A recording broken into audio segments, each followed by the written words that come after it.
Praise the Lord. ரோமர் எழுதின புஸ்தகம் 8ஆம் அதிகாரம் 2வது வசனம். இயேசு கிறிஸ்துவனுடைய ஜீவனுடைய ஆவியின் பிரமாணம் என்னை பாவம் மரணம் என்கிற பிரமாணத்தில் இருந்து விடுதலையாக்கிற்று என்று பவுல் சொல்கிறார். அன்புக்குரிய தேவனுடைய பிள்ளைகளே, ஆண்டவர் சொல்கிறார், நானே வழியும் சத்தியமும் ஜீவனுமாயிருக்கிறேன்.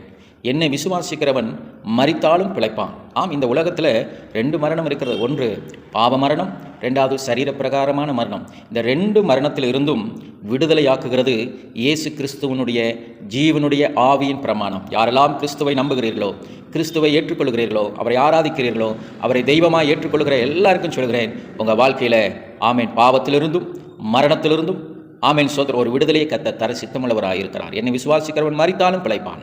கிறிஸ்துவின் நம்பிக்கையுள்ளவர்களாக கிறிஸ்துவை தெய்வமாக ஏற்றுக்கொண்ட பிள்ளைகளாக இருப்பீர்களானால் ஆவியின் பிரமாணத்திலே ஜீவனை பெற கர்த்தர் உங்களுக்கு கிருபை பாராட்டுவார். ஆமேன். ஹல்லேலூயா.